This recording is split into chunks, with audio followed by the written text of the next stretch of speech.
पूरे विश्व की सबसे महान धरती को प्रणाम करते हुए आप सबके इस गुरु माता पिता को प्रणाम करता हूँ। बच्चों, आपको ढेर सारा प्यार और सब लोग कहेंगे सुबह की राम राम। आज मैं आपको दो ऐसे विशेष योगों के विषय में बताने जा रहा हूं जिसमें यदि कोई भी एक योग आपकी कुंडली में है तो आपका जीवन अत्यंत कष्टप्रद हो सकता है। इन योगों के बारे में मैं आपको बताऊंगा ही, साथ ही साथ योगों के प्रभाव को कम कैसे किया जाए ये जरूर डालें, क्योंकि यदि हमें भविष्य पता भी चल जाए कि खराब है उससे फायदा क्या, यदि हमें ये नहीं पता हो कि उसको ठीक कैसे करना है। और यही सबसे महत्वपूर्ण है। मेरा ये मानना है कि मुझे ये पता होना चाहिए कि अच्छा या बुरा क्या होने वाला है। यदि अच्छा होने वाला है तो और मेहनत करें उसको कैसे अच्छा करें, और कुछ बुरा होने वाला है तो क्या सतर्कता आवश्यक है और क्या उपाय हम करें कि बुरा ना हो, कम से कम कुछ योग कम तो हो जाए। इसीलिए मैं आपको पहले सिद्धांत समझाता हूं, बताता हूं, और उसके बाद फिर उसको परेशानी को कैसे हल किया जाए ये बताता हूं। जैसे दरिद्र योग, जब भी यह योग आपकी कुंडली में होगा तो आपके पास धन कभी नहीं ठहर सकता, दरिद्रता रहेगी। धन आ भी गया तो रुकेगा नहीं। यह योग यदि कुंडली में है तो हमेशा सावधान रहना होगा, क्योंकि यह अरबों की संपत्ति को भी, दादालाई संपत्ति को भी समय आने पर खाक में मिला देता है। इस संपत्ति में कहीं भी रखा हुआ धन, वाहन, भवन, दुकान, जमीनें, जेवर और पशु, ये सब एक दिन आपसे दूर हो जाते हैं। जब यह योग होता है तो चलता हुआ व्यापार या नौकरी रुक जाते हैं। इस योग के समय पर सब कुछ एकदम दांव पर लग जाता है और खत्म हो जाता है। हम अपने व्यापार को बचाने के लिए लोन लेते हैं और वो लोन हमें चुकाना भारी पड़ जाता है, और कभी कभी तो वह जगह हमें किराए पर या मॉर्टगेज करनी पड़ती है या फिर बेचना तक पड़ जाता है। कुल मिलाकर यह योग अच्छा नहीं है। अब यह योग बनता कैसे है? लग्न और 12वें भाव में कोई भी संबंध बनता है तो यह योग स्थापित हो जाता है। यह योग जितना महत्वपूर्ण होता है, जितना मजबूत होता चला जाता है, उतना दरिद्रता भी अधिक होती चली जाती है। आप पैसे या संपत्ति के मालिक तो हो ही नहीं सकते, और हो भी गए किसी कारणवश तो वो पैसा और संपत्ति रुकेगी नहीं। ऐसे लोगों का यदि बृहस्पति मजबूत होता चला जाएगा तो ये सारा जीवन समाज के लिए फक्कड़ बनकर जीते चले जाएंगे, और इनका परिवार यदि सावधान ना रहे तो ये परिवार के हिस्से की संपत्ति भी लोगों में बांट देते हैं। ऐसा व्यक्ति योगी हो जाता है, फक्कड़ साधु हो जाता है। यह योग कुंडली में चौथे 8वें भाव से भी बनता है। इन भावों के ग्रह का आपसी योग भाई बहनों और दोस्तों की वजह से सारा धन बर्बाद करा सकता है।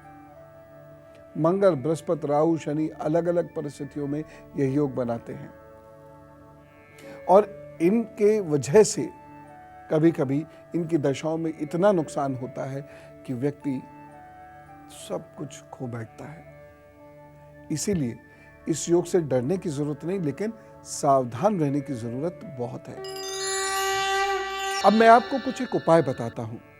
लक्षण मैंने बताए हैं, कुछ लक्षण और आपको समझा देता हूं, और साथ ही साथ ये उपाय भी आपको बता देता हूं। देखिए, जब आपके पास बहुत धन हो लेकिन खर्च होता चला जा रहा हो, रुक नहीं पा रहा हो, और धीरे धीरे आप कुछ खरीदने चाहते हो, कहीं इन्वेस्टमेंट करना चाहते हो और वो नहीं कर पा रहे हो, तब ये उपाय कीजिए। दूसरी चीज, यदि आपका धन खो जाता हो, किसी के द्वारा चुरा लिया जाता हो, या आपके गलत डिसीजन से वेस्ट होता चला जाता हो, तब भी ये उपाय आप जरूर कर लीजिएगा। उपाय क्या है? मजदूरों की मदद करनी है, श्रमदान जरूर करना है। श्रमदान समझ रहे? बहुत सारे लोगों को जब धन आने लगता है तो वह काम करना बंद करते चले जाते हैं और इसे ही अमीरी समझते हैं। लेकिन यदि आपकी कुंडली में दरिद्रता है, दरिद्र योग है, तब आपको श्रम करना पड़ेगा। आप कितनी भी बड़ी कंपनी के मालिक क्यों ना हो, खुद काम कीजिए, और वो काम जो बिल्कुल ज़मीनी स्तर का काम होता है। घर में श्रम करिए, घर में काम करना शुरू करिए। श्रमदान से मेरा मतलब ये है, आप अपने धार्मिक स्थल में जाइए, वहाँ पर झाड़ू पोछा कीजिए, आप कहीं पर पेड़ लगाइए, पौधे बोइए, लोगों के जूते उठाकर रखिए। इस प्रकार का कार्य, अपने ही फैक्ट्री में पैकिंग करनी शुरू करिए, माल लदवाना शुरू करिए।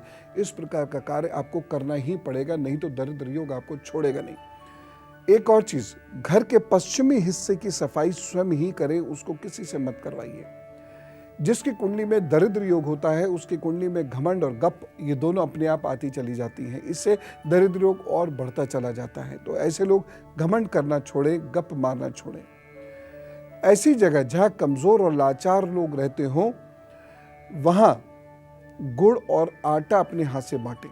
ये ध्यान रखिएगा, ये दिन कोई भी चुन सकते हैं, लेकिन ऐसा जरूर कर लें और अपनी जितनी हैसियत है उसी हिसाब से करें। मैं ये नहीं कह रहा कि हजारों लोगों को बांट दें, जितना आप कर सकते हो, लेकिन नियम बना लीजिए जीवन का, ये कार्य आपको करना है। अपने आप दरिद्र योग आपका कम होने लगेगा, पैसा आपका रुकने लगेगा, काम आपके बनने लगेंगे। अपनी संपत्ति का कुछ हिस्सा शुभ कार्यों के इस्तेमाल में दें। और शास्त्रों के अनुसार शुभ कार्य केवल यही नहीं होता है कि मेरे घर में मैंने विवाह करा दिया, मैंने अपने घर में ज़मीन खरीदी, मैंने अपने घर में पुताई रंगाई करा ली, मैंने अपने घर में किसी का बर्थडे मना लिया, मैंने अपने घर में हवन करा लिया, मैंने अपने घर में भागवत करा ली। नहीं, शुभ कार्य का मतलब ये होता है कि मैंने दूसरे के घर के लिए क्या किया, मैंने गरीब के लिए क्या किया, मैंने समाज के लिए क्या किया, मैंने मंदिर के लिए क्या किया, आदि आदि। तो वह कार्य करने को मैं कह रहा हूं, वह कार्य अवश्य कर लीजिएगा। जो लोग सारे धन को, सारी शक्तियों को अपने तक सीमित करते चले जाते हैं, उनके दरिद्र लोग बहुत प्रबल हो जाते हैं और एक वक्त ऐसा अवश्य आता है कि वह दरिद्रता से जूझते हैं, चाहे उनको विरासत में कितना ही धन क्यों ना मिला हो, चाहे उन्होंने ही कितना ही धन क्यों ना कमा लिया हो। दरिद्रता के योग आते ही उनका धन सब खोता चला जाता है। जैसे ये दरिद्र योग खराब होता और बहुत कष्ट देता है, ऐसे ही सोच लीजिए ऐसा योग आपकी कुंडली में हो जो संतान की ओर से कष्ट देता हो, तो चिंताएं और बढ़ सकती हैं। लेकिन उपाय बहुत सारे हैं। ये समस्या है क्या, इसको समझ लीजिए। सबकी इच्छा होती है संतान हो और हर सुख संतान को मिले, संतान स्वास्थ्य प्राप्त करे, परंतु कुंडली में यदि निम्न दोष हैं तो संतान होगी नहीं, या होगी तो वो सुख नहीं पाएगी, उसकी वजह से आपको कष्ट होगा, वो दूर चली जाएगी, उसकी वजह से आपको कष्ट होगा, या फिर वो आपको दुख देगी जिसकी वजह से कष्ट होगा, निसंबंध अच्छे नहीं रहेंगे। होता क्या है, जब पितृदोष होता है तो संतान कष्ट होता है, जब बृहस्पति का दोष होता है तो संतान कष्ट होता है, या राहु का बहुत दुष्प्रभाव पड़ता है जब कुंडली पे, तो संतान का सुख मिल पाना बड़ा मुश्किल हो जाता है। खासतौर से 5वें भाव पर जब राहु का प्रभाव पड़ता है तो संतान से वैमनस्य उत्पन्न हो जाता है। तो संतान होगी नहीं, होगी तो वह दुख में रहेगी, उससे आप दुखी होंगे या आपको दुख देगी। बुध पर राहु का प्रभाव संतान से दूर करता चला जाता है। कमजोर बृहस्पति भी संतान के सुख की हानि करता है। खासतौर से माता का कमजोर बृहस्पति तो काफी संतान सुख में बाधाएं उत्पन्न करता है। राहु और शनि का दुष्प्रभाव संतान सुख की हानि कर देता है। स्त्री ऋण से प्रभावित कुंडली है किसी व्यक्ति की, तो संतान या होगी नहीं, या होकर नहीं रहेगी, या बहुत दूर चली जाएगी, आपको सुख नहीं दे पाएगी। जिन लोगों को मातृ ऋण दोष होता है वह व्यक्ति भी संतान से बहुत दूर हो जाते हैं, उनकी संतान उन्हें पूछती तक नहीं है। और अब गुरु मंत्र देखिए, योग है तो वह फल तो देता है, अच्छा हो या बुरा हो। अगर अच्छा है तो उसको मेहनत से और अच्छा करने की कोशिश कीजिए, प्रभु की प्रार्थना से और बेहतर कीजिए। और वह योग बुरे हैं तो भी परिणाम बुरे जरूर देंगे, लेकिन यदि आप प्रभु से प्रार्थना करते हैं तो प्रभु आपकी समस्याओं को जरूर कम कर देते हैं, खत्म भी कर देते हैं। पहला उपाय, जिनको संतान कष्ट योग है, जिनको मैंने अभी जो योग बताए हैं वह कहीं उनके जीवन में, कुंडली में, हाथ में विद्यमान है, तो हरिवंश पुराण का पाठ कीजिए। ये बड़ा अद्भुत उपाय है। एक मंत्र मैं आपको बताता हूं, संतान नहीं हो रही है यदि आपके, या होकर बीमार हो रही है, या संतान होती और नहीं रहती है, घर में आती और नहीं रहती है, तो क्या कीजिए, एक मंत्र दिन भर जप कीजिए उसका, नंद गोप ग्रह जात, नंद गोप ग्रह जात, नंद गोप ग्रह जात। इसका मंत्र करते रहिए, मंत्र करते रहिए। देखिए, कभी प्रभु आपके कष्ट जरूर हरेंगे।